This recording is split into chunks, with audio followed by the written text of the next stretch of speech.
Okay.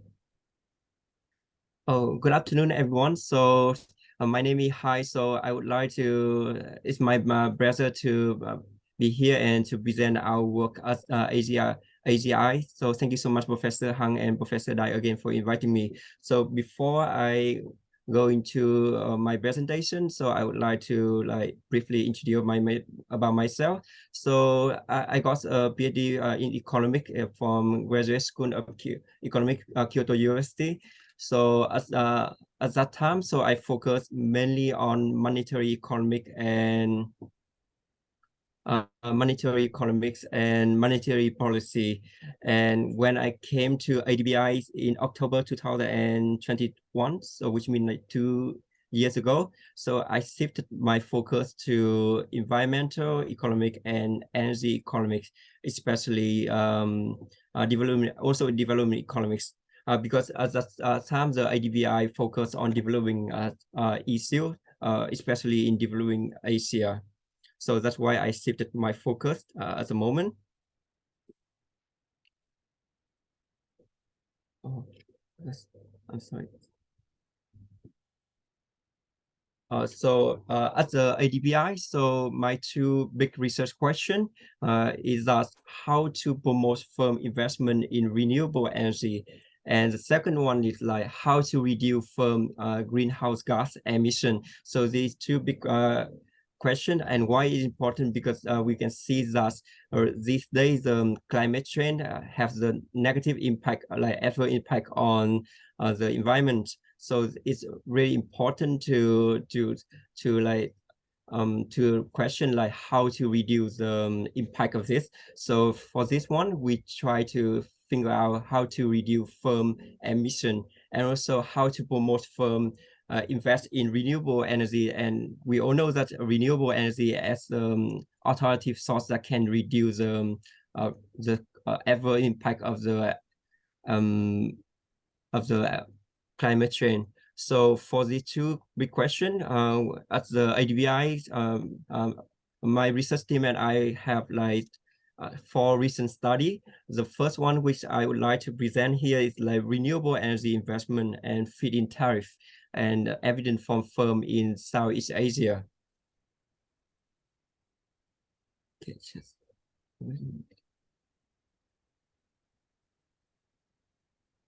So the second one, we also examine how carbon pricing is another policy and firm emission relationship. And for this one, we use a firm level empirical evidence from East Asia, including Japan, South Korea, and China. So if time allows, I would also take advantage of this seminar to talk about this paper. And the next paper is about fossil fuel and subsidy, and how this fossil fuel subsidies affect the firm emission for GSE, firm GSE emission. And for this one, we would like to we examine from perspective of developing Asia.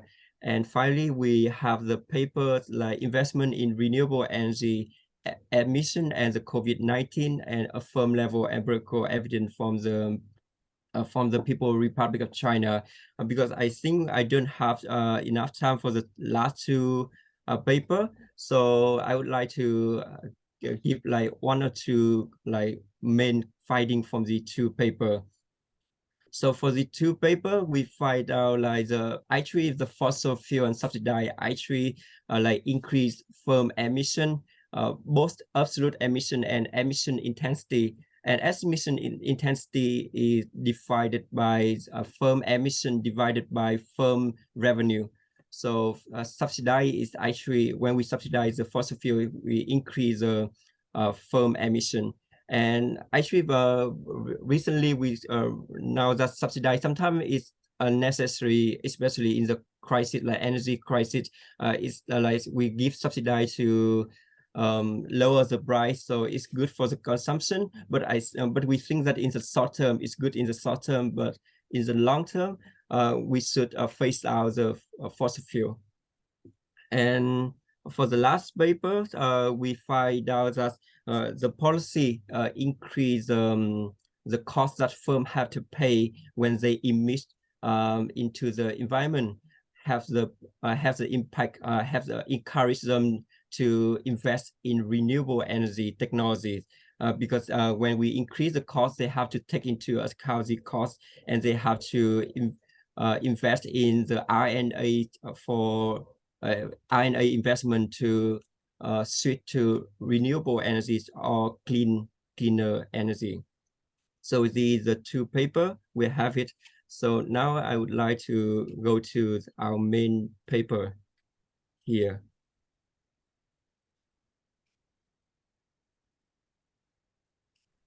So renewable energy investment and the feed-in tariff policy evident from Southeast Asia. So this is the structure of the paper, this structure of the presentation. So first, I would like to give the brief introduction about the context, and next I would like to give about the research data, variable definition. After that, I would like to present the research methodology, empirical result, and robustness check, and finally conclusion and policy recommendation. So let's go into the introduction part.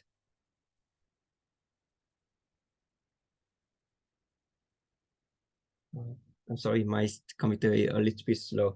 So we all know that reduction in emission and reduction in emission of the carbon dioxide or other greenhouse gas must be achieved in the coming decade in order to avoid any catastrophic global temperature rise. Limiting the global temperature to 1.5 Celsius degrees will require rapid, far-reaching, and unprecedented change in all sectors. And renewable energy technologies considered one of the effective ways to tackle climate change and global warming, have receiving increasing attention given their benefit of lower pollution and cleaner production. And according to the report 2021 Global Energy Review of the International Energy Agency, or IEA, the renewable energy consumption expanded by 3% in 2020 due to a decrease in the demand for all other fuels. And in 2021, electricity generation from renewable technology is set to increase by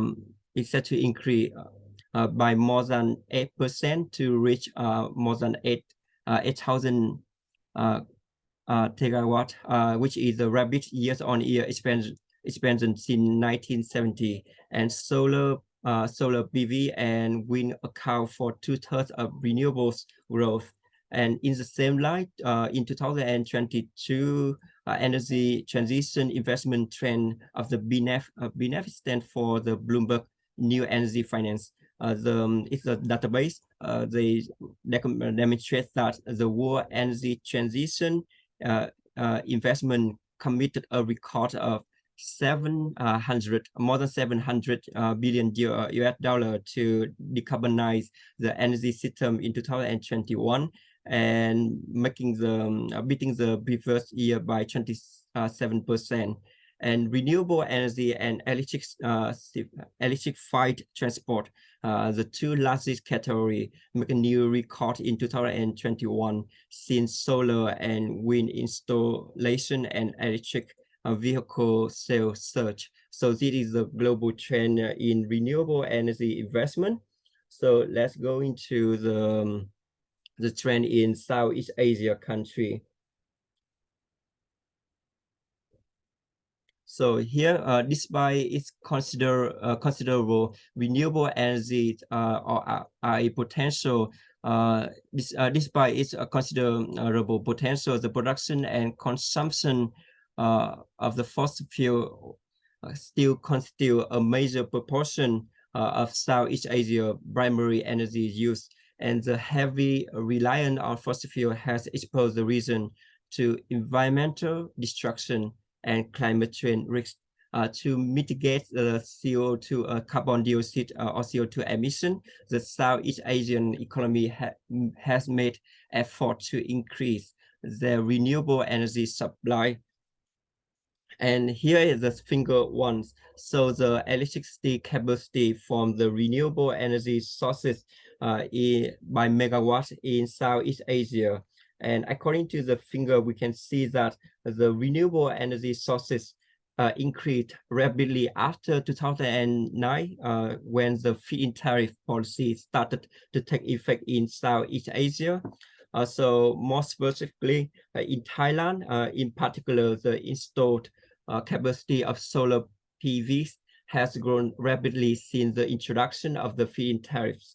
And according to one paper in Thailand from the two authors, Tantistati Kun in 2017, they report that in Thailand, they reached 1,000, almost 2,000 megawatts of installed solar PV because of the feed-in tariff. And the same effect were observed in Malaysia, which saw an increased number of certified solar service and manufacturing firms after the implementing of a feed-in tariff. And in Vietnam, in 2019, Vietnam saw a huge push, huge increase of 4,500 megawatts in solar PV installation. And these figures show the annual investment in renewable energy in South Asia. So we see that the figures show that the annual renewable investment in Southeast Asia, despite the COVID-19 outbreak, annual renewable investment in Southeast Asia nearly tripled in 2020, although it retreated in 2021 because of the delayed impact of the pandemic. Investment in solar, wind energy remains the dominant technology compared to the other renewable energy technology. And since 2018, Vietnam has been the major investor in renewable energy in Southeast Asia. So we claim that a significant increased investment in renewable energy is required to further enhance the energy transition in the region. So according to the estimate of IRENA and AC in 2022, the region we need to make annual investment of 210 billion US dollar to 2015 to achieve the 1.5 degrees Celsius warming scenario for Southeast Asia in alignment with the World Energy Transition Outlook, targeting the net zero emission globally by 2050.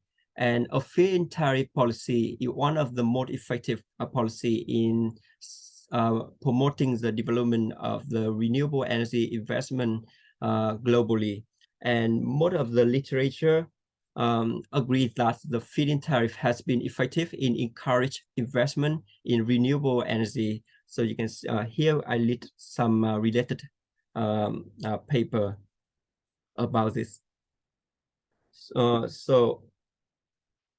Why the literature has shown the effective of the feed-in tariff, and most of the papers is from a country level perspective. For example, you can see the Romano et al. In 2017 or Kali et al. In 2017, and a bovine level perspective from Zhao, Zhou, and Wen in 2021. There's no empirical study to our knowledge on the impact of the feed-in tariff on renewable energy investment at the firm level. And however, we think that enterprise or firm are the key entities being influenced by policy to promote renewable energy investment, and using country level and province level data may be might ignore the heterogeneity of among firms. Therefore, in this study, we try to fill the gap in the literature by providing the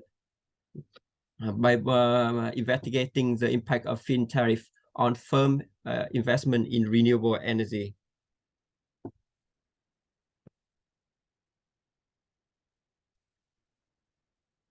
So for this, so in this study, we use a panel dataset of 109 unique publicly listed firms that invested in a renewable energy project between January 2012 and December 2021.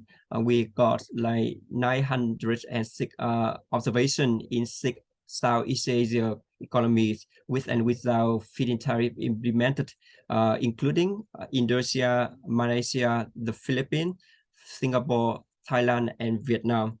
And the firm level renewable investment data were retrieved from the Bloomberg New Energy Finance or BNEF. And we then match the information with firm level data collected from S&P Capital IQ Pro, and given the availability of the crucial firm level related variables. So to be honest, this matching information from the BNEF and S&P Capital, and I remember correctly, it took me and my colleague almost 2 months to matching the firm level information. So for the research data and variable definition that we use in this study, so for the dependent variable, we use renewable energy investment as the dependent variable. And this one, renewable energy investment by a firm annually divided by the firm total asset. And the source for the two is from Bloomberg BNEF and S&P Capital IQ Pro.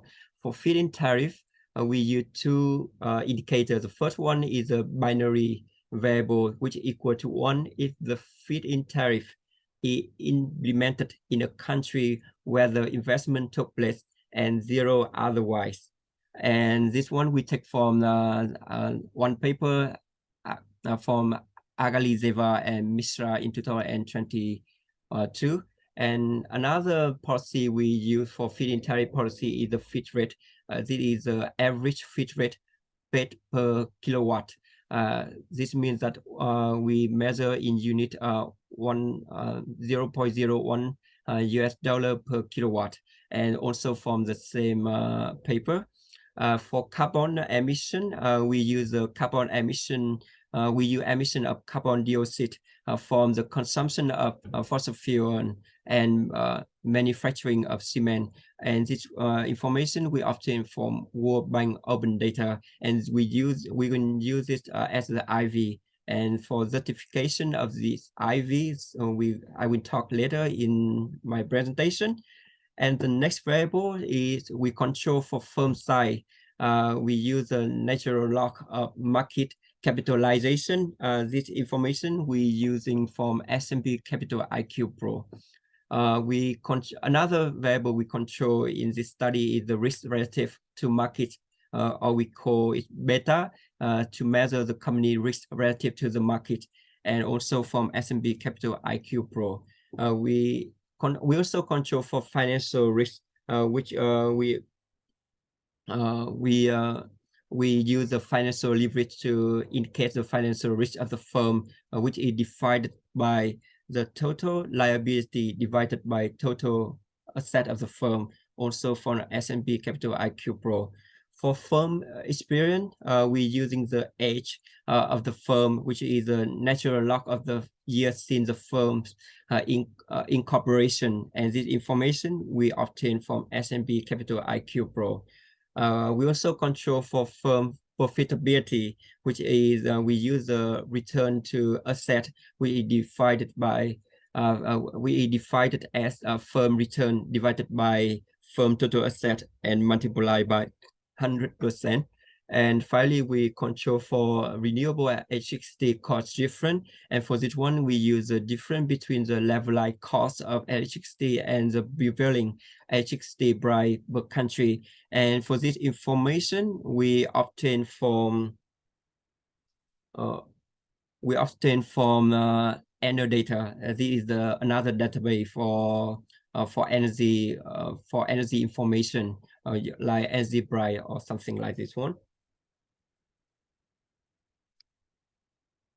So next step, I would like to talk about like the research methodologies that we use to investigate the impact of the feed-in tariff on the renewable investment. So specifically, we estimate the following model, the model 1, where the mu I and mu T are individual fixed effect and time fixed effect respectively. And finally, the epsilon IZT denotes the error term. So to address the to further address the any potential heterogeneity that may arise in our model, we employ the instrumental variable regression. Specifically, we employ the country level carbon emission intensity as the IV for our model. For the feed-in tariff variable, as you can see in the equation 2a and equation 2p, and we also claim that the uses of the feed-in tariff here we use first we use the dummy variable, and we claim that when we use the dummy variable in time series, it can be like capture other event, not exactly the feed-in tariff.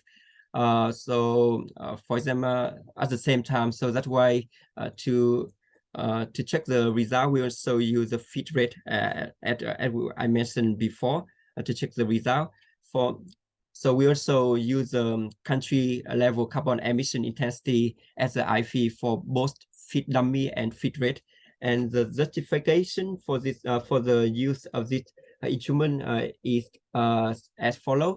So we think the first reason we think that at the macro level, a country carbon emission are highly likely to be correlated with the implementation of the feed-in tariff, are also highly correlated with the feed rate. This is because after all, the developing Asian economy submitted national determined contribution or NDCs under the Paris Agreement. That's why larger emitters has more motivation to introduce climate policy to reduce their emission and achieve their climate pledge.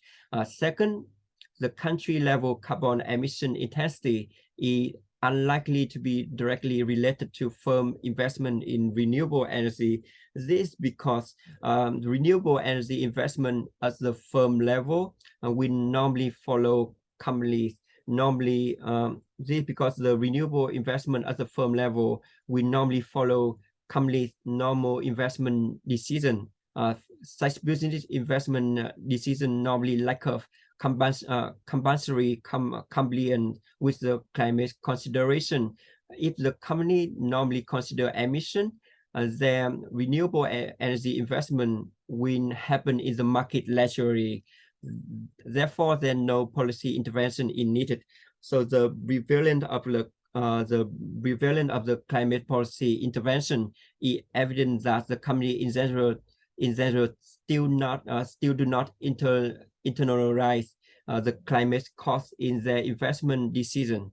Therefore, policies are introduced exactly to correct such market value and instruct the firm investment decision and help internalize the eternality of emission.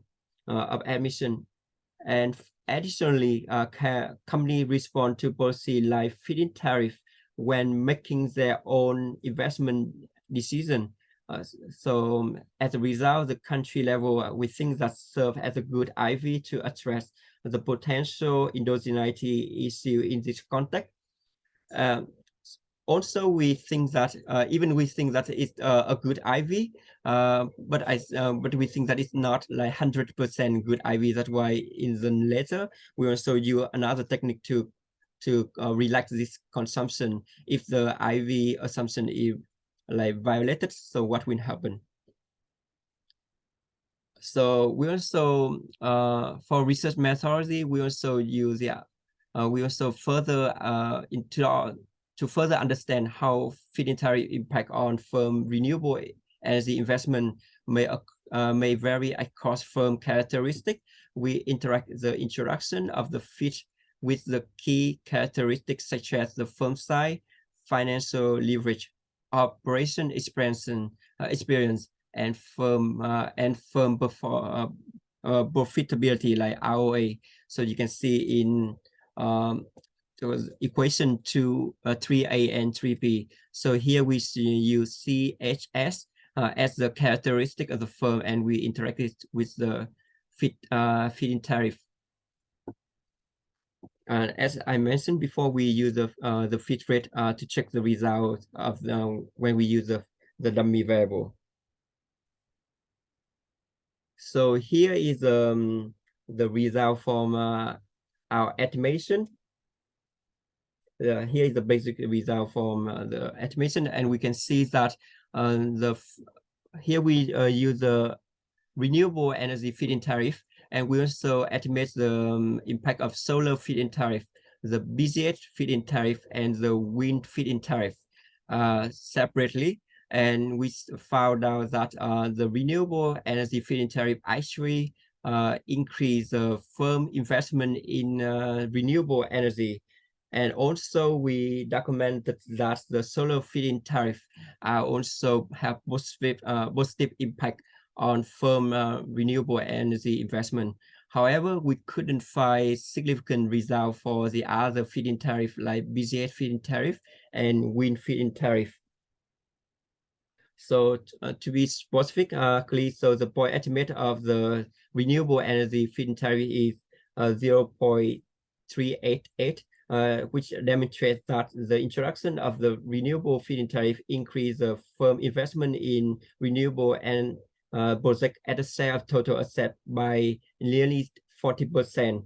And the positive impact of the feed-in tariff on renewable investment is well documented by the existing literature.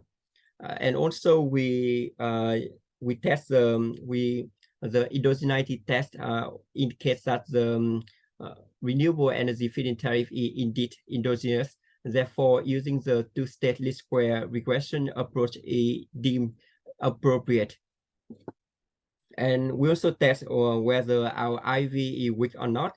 So the results say that the carbon emission intensity, the country level carbon emission intensity is not a weak instrument succeeded by the weak instrument test of the Stock and Jogo in 2005. Here we find that the solar feed-in tariff has statistically significant and positive impact on firm investment in solar energy.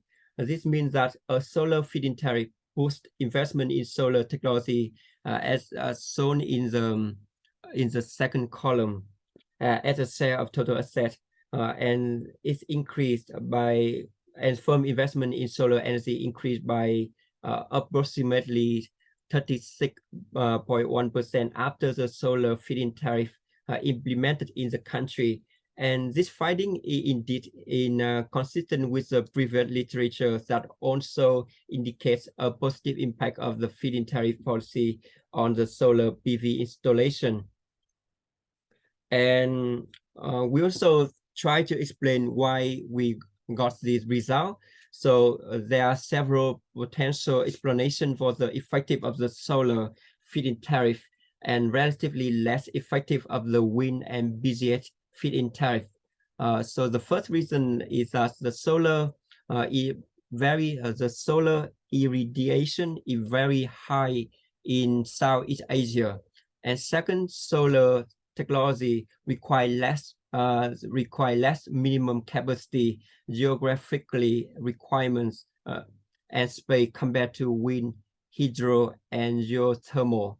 While the region is also well into with windy condition, developing wind technology will require sufficiently large space and investment. Hydro, geothermal energy also require very specific local geographic condition and land. Land acquisition actually one of the barriers and could benefit from policy support such as the simplification of the land acquisition and permitting process in Asia, in ASEAN country. According to the International Energy Agency and Imperial College London in 2023. And thus, the average feed-in tariff rate are greater than the wind and BGS feed-in tariff rate in Southeast Asia. That's why we think that the solar feed-in tariff are more effective than the other. So here is exactly the result that I just present for the first table. So you can just take a look at it.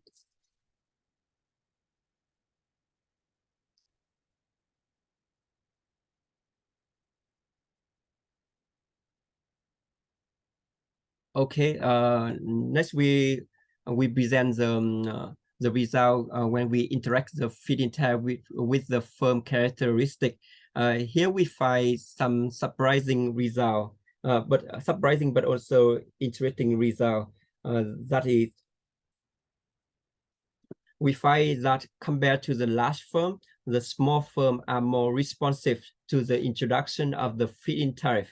And specifically, as shown in the first column of the table, smaller companies invest nearly 30% more in renewable energy projects as a share of total asset relatively to the bigger firm after the feed-in tariff is implemented. So this could be because the feed rates are often differentiated across energy capacity, with higher rate for smaller scale installation, and also because we measure the dependent variable renewable investment as a share of total asset. And according to previous literature, increase in turn on investment due to the implementation of the feed-in tariff policy drive increase in the solar PV capacity among smaller smaller participant, especially at the residential level, while the opposite is observed in bigger participants that provide energy on commercial scale.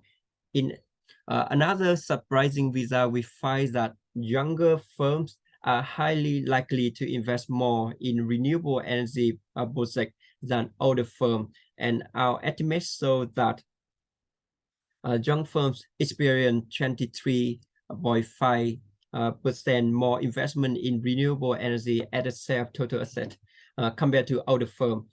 And the potential explanation is that the feed-in tariff encourage the establishment of the new firm. The indeed inconsistent with the finding from previous literature from Srinath et al. In 2022, if I remember correctly, that feed policy have boosted the early state of the solar PV development, and favorable feed-in tariff rates allow the entry of new participants into the local electricity market. And aside from the firm side and firm experience, which is a small adjunct as the first column and the third column, the difference in other major firm characteristics such as the financial leverage or the profitability, the column 2 and column 4, do not result in significant difference in response to the RE feed-in tariff. Here is the result that I just summarized the result that I just talked in the previous table, and you can just quickly look at this.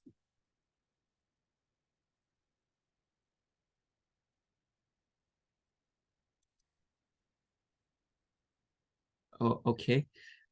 So as I mentioned, the use of the dummy variable may be kind of like biased and biased or misleading because they can capture the other event.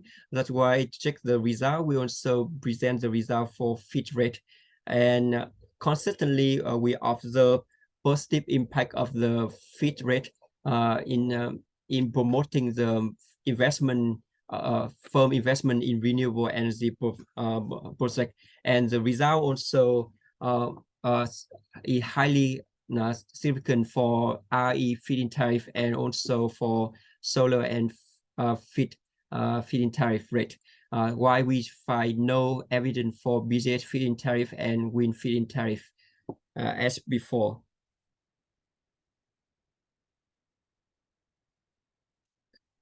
here is a summary. So of the fit rate result. So specifically, each additional $0.01 in the overall feed-in tariff rate per kilowatt translates to a 2.1% increase in renewable and energy investment at a share of total asset. And each additional $0.01 in a solar feed-in tariff rate per kilowatt translates to a 3.5 increase in the investment in solar energy at the share of total asset. And we also present, as I mentioned in the research methodology, we claim that also our IV is quite good IV. We cannot assume that it's like perfect IV, so that's why we use the technique to relax the consumption, the assumption of exclusion restriction. So here we allow the IV has a direct impact on the renewable investment to have the IV to have the direct impact on the dependent variable. And according to the table we present for fit dummy as well as the fit rate, we can see that in both cases we obtain like significant and highly significant and also positive impact of the feed-in tariff policy on the firm investment in renewable energy. And here is a summary of the results. So we also explain like why we the estimate impact of the carbon emission on renewable energy investment in. So although we do not show the reduced form here, the estimate impact of the carbon emission on renewable energy investment in a reduced form is 0.108,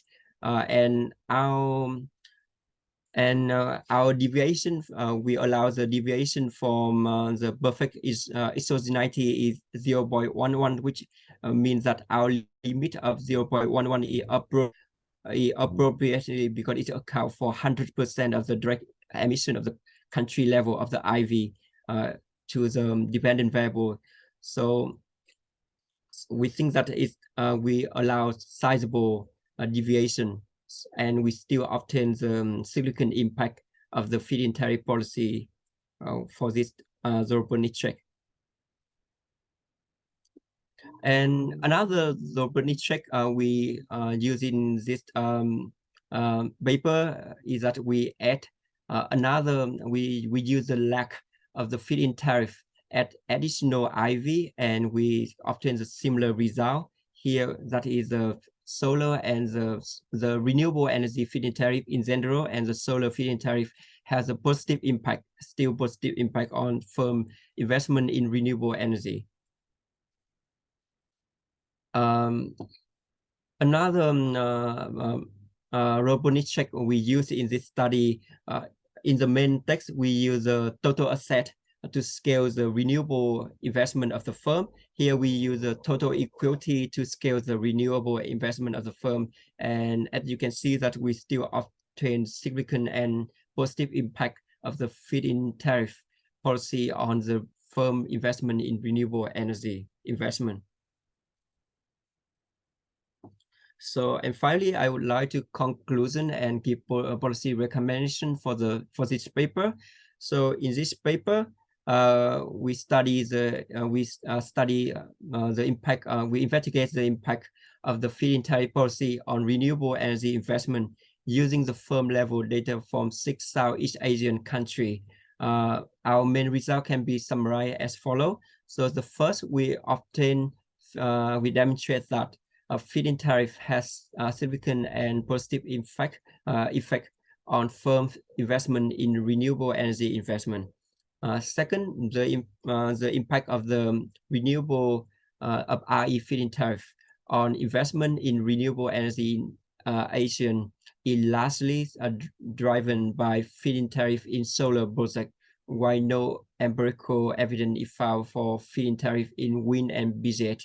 And third, we find that feed-in tariff program for different technologies so different effective in boosting renewable investment among different firm cohorts.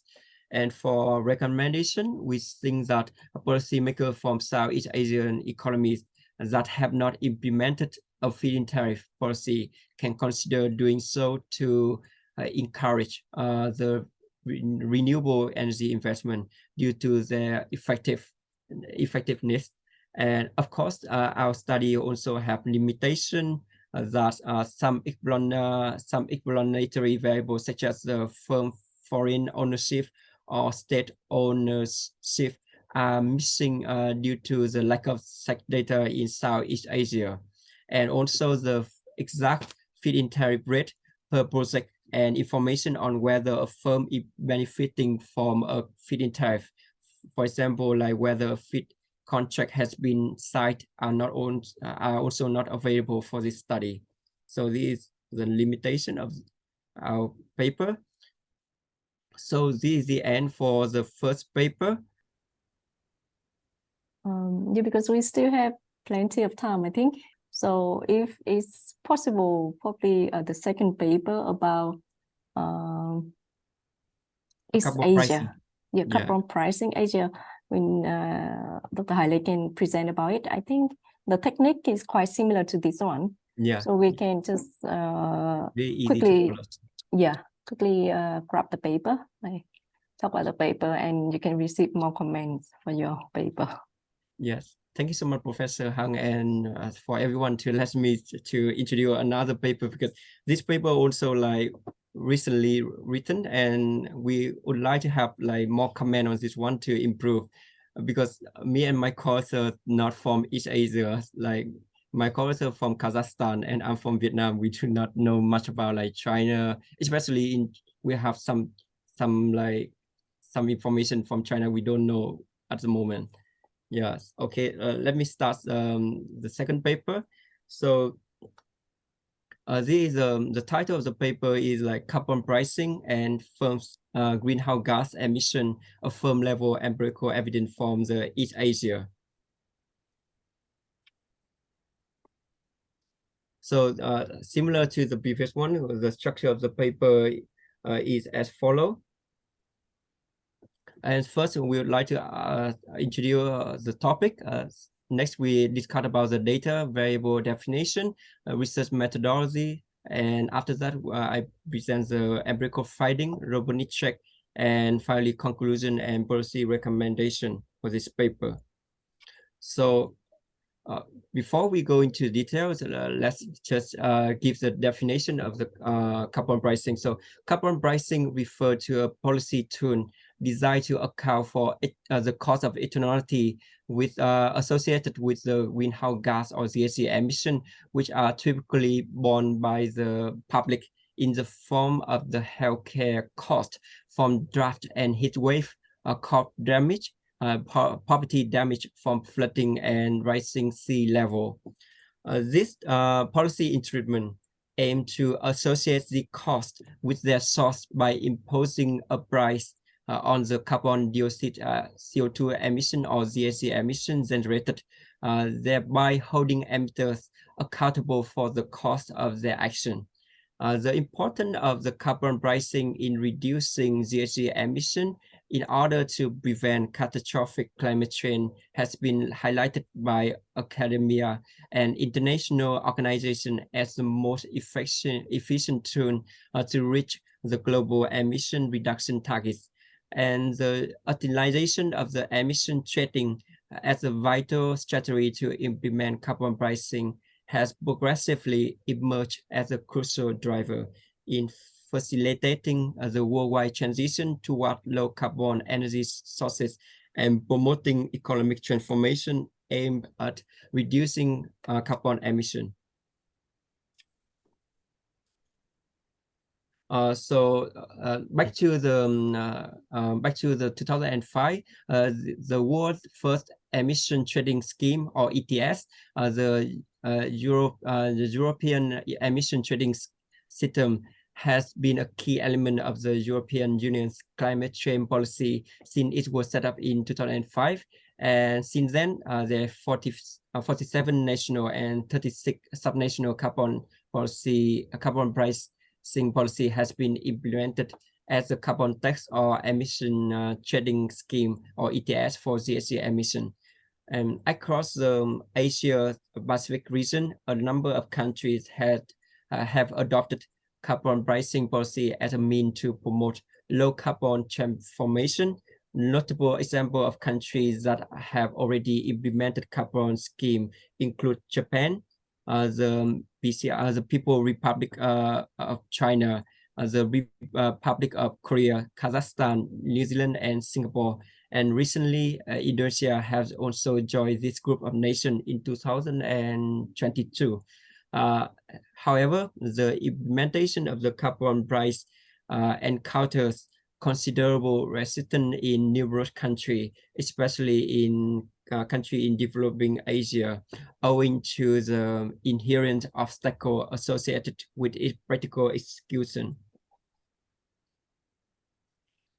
So this is this figure shows the carbon price in selected country and region or province of Asia as of May 2023.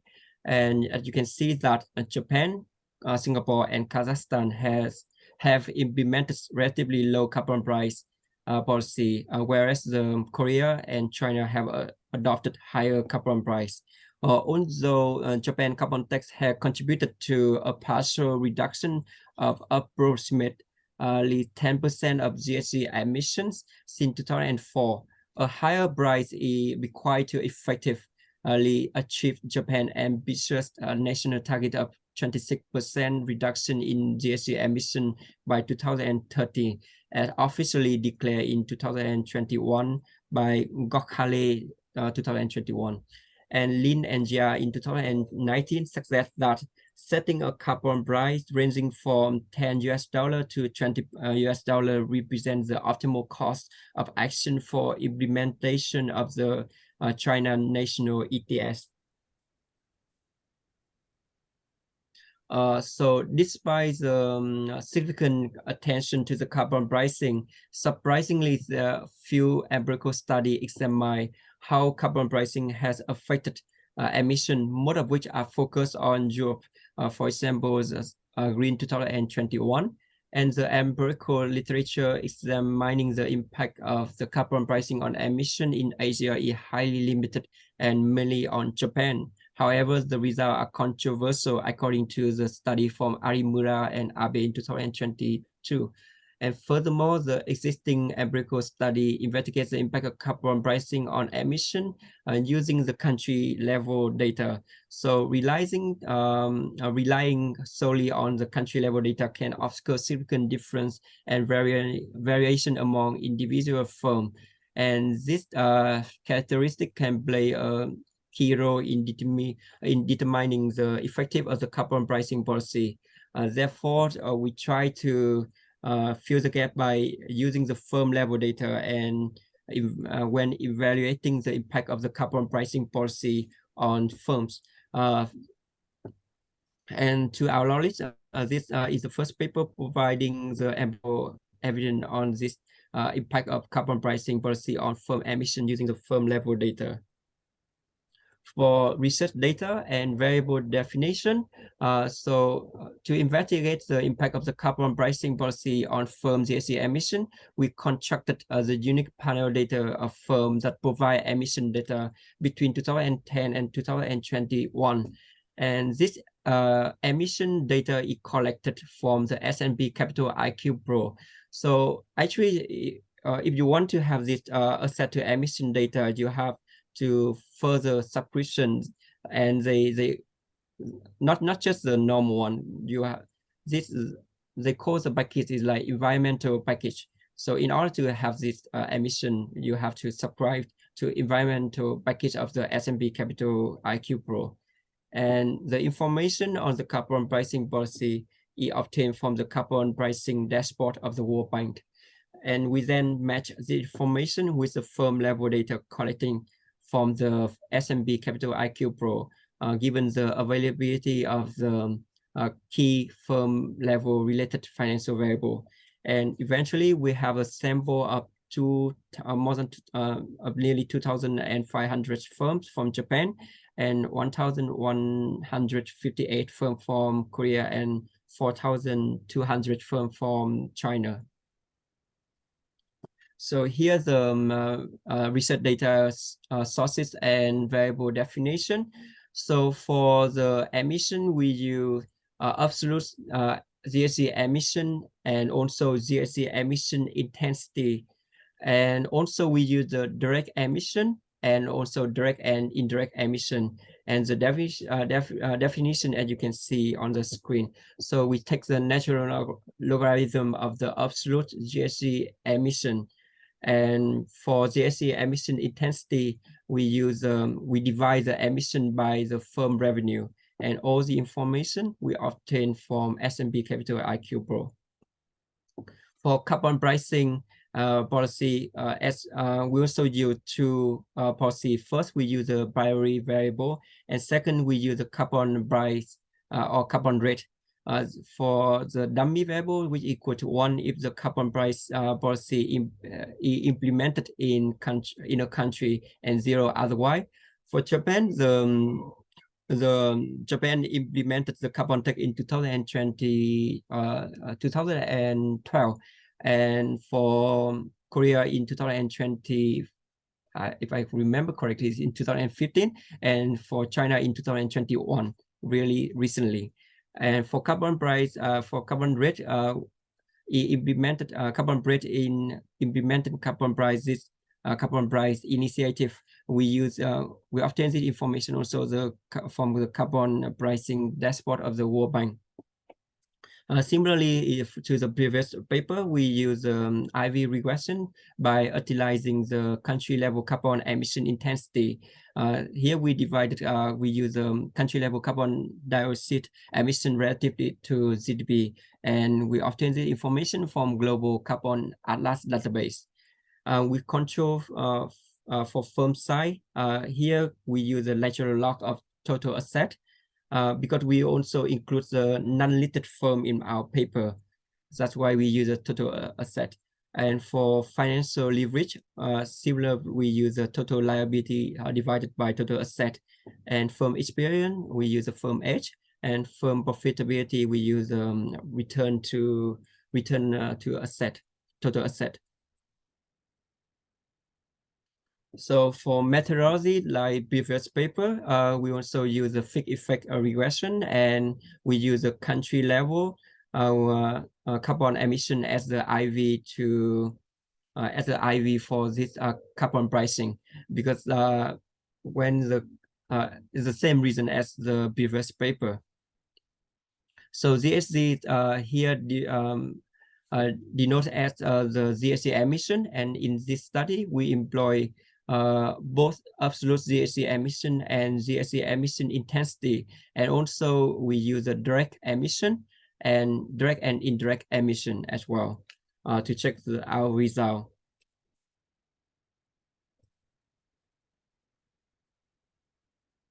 GHG both is the direct and indirect emission.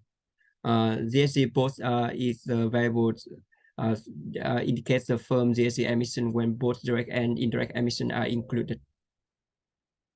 As I mentioned before, we use the country level carbon emission and intensity as the IV for carbon price variable. And we also use carbon price rate as the alternative policy for carbon pricing.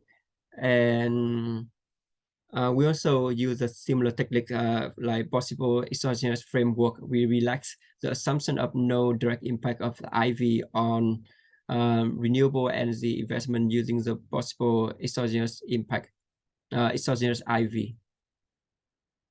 So here is the estimated result from the fixed effect model. And you can see that when we introducing the carbon price, Korea and Japan, the firm in Korea and also the firm in Japan actually reduce their emission, their absolute emission. And also the result is similar for the last three columns, when we employ the direct and indirect emission, we also obtain that the Japan and Korea also observe the reduction in absolute GHG emission once the carbon pricing were introduced.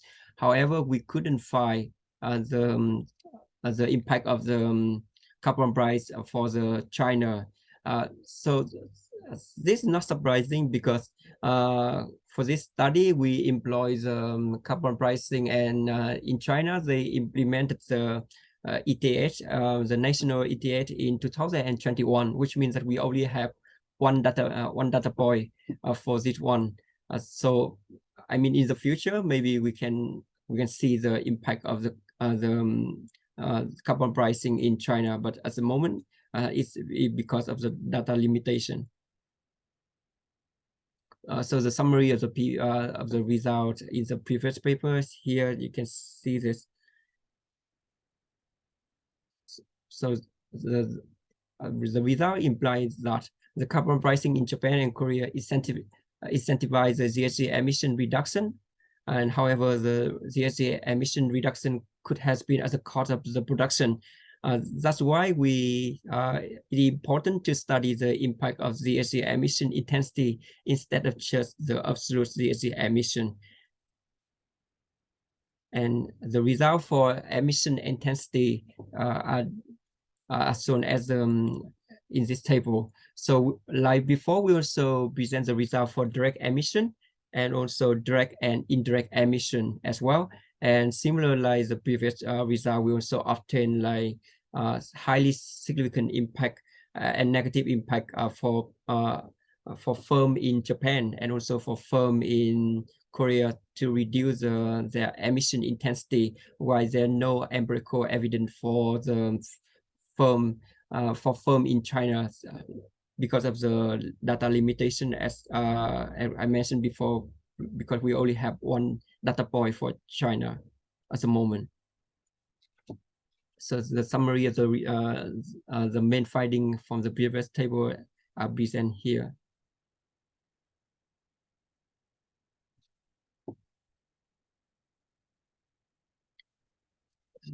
So like before, we claim that the use of the dummy variables for carbon price may be biased and misleading because it can capture other events at the same time. That's why we use the carbon price to check the result of our study. And you can see that we also obtain negative and significant impact of the carbon price on the firm emission intensity for both Japan and Korea. Here we do not show the result for China because we do not have the carbon price for China in this exercise. That's why we do not show this one. So, and we also find that whether we employ the direct emission or we employ direct and indirect emission, we also obtain negative and highly significant impact also for Japan and Korea. And we also estimate the impact across different sectors in our model. And the summary of the main result can be as follows. So for energy and utility sector, experience the most significant reduction in GHG emission intensity at a share of firm revenue in response to carbon price policy compared to other sectors in Japan and Korea and China. This is not surprising because these two sectors are one of the most emitting sectors and with available substitute to fossil fuel, for example, like renewable energy. Therefore, policymakers often consider them as a targeting sector when establishing the carbon price policy. Among the three countries, Japan policy demonstrates significant impact across all considered sectors. Also, we often similar result for Korea policy, carbon pricing policy, which is that all sector except financial sector. And conversely, the China policy has significant impact only in the two sectors like energy and utility sector and financial. The result is interesting but unsurprising given the coverage of the national carbon price zinc policy is substantial in Japan, which is 70%, and Korea is 73%, which many sectors cover, while the China national carbon pricing policy has more coverage of nearly 33%, which many power sector cover in the national carbon pricing or ETH, national ETH. We also estimate the impact of the sub-national or province level carbon pricing policy for the three countries. So we have two province level policy in Japan, which is Tokyo Cap and Trade, and Saitama ETS. So both is ETS, and 7 province level policy in China, including Beijing, Chongqing, Fujian, Guangdong, Hubei, Shanghai, and Tianjin. So the main result can be summarized as follows. So both subnational carbon pricing policy in Japan, like Saitama and Tokyo, significantly reduce the GHG emission intensity of firm in both Saitama and Tokyo prefecture. The impact of the carbon of subnational policy in China are rather than mixed, while Beijing, Hubei, and Tianjin experience a significant decrease in firm GHG emission due to subnational policy, while we find no evidence on the impact of subnational policy on firm emission in the remaining 4 provinces. Actually, for this one, we do not have like clear explanation why it is the case for subnational policy in China. And we already send our paper to some experts in China, and we obtained some suggestion, but we're not totally like satisfied. So if you can help us to, if you have any idea or comment why we obtain this result, so please let us know, because we're not expert in geography in China. Actually, I know something about like China, but for example, like Chongqing, I think it's industrial province, but unfortunately we don't have like, we did not obtain like significant impact from Chongqing. That's why I surprised and I couldn't explain for this at the moment. So if you have any idea, so please let us know about this one. Thank you so much.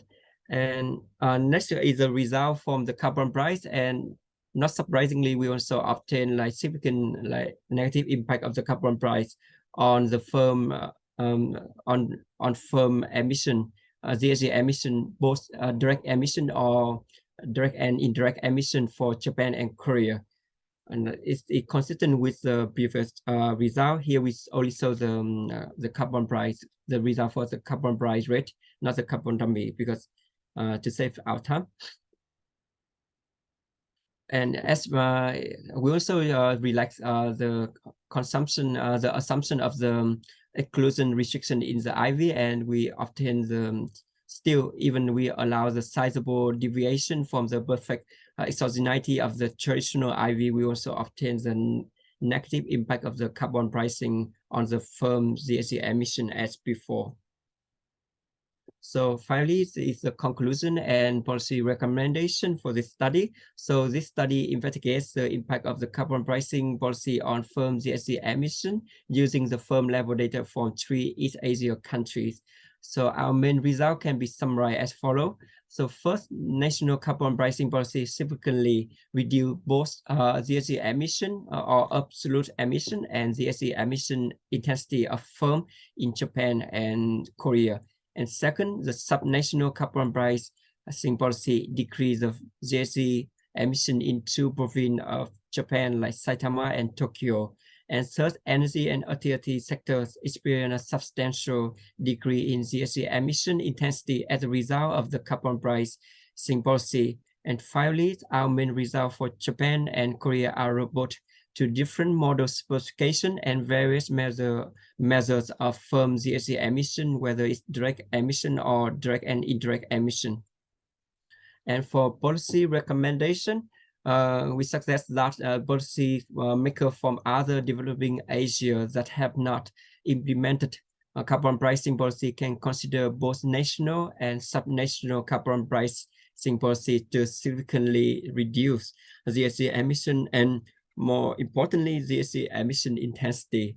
And to further reduce GHG emission, for example, for meeting net zero carbon emission, greater carbon price can be more effective. However, this needs to be done with care because greater carbon price can also decrease firm production. And for limitation, of course, our papers has several limitations, mainly due to the data availability, and we could not provide empirical evidence on the effective of the carbon pricing policy in the national ETS of China. And this is more likely due to the insufficient sample pairs after the ETS were implemented in the China in 2022 and 2021. And thank you so much and for the listening, and please let me know any comment. So thank you so much.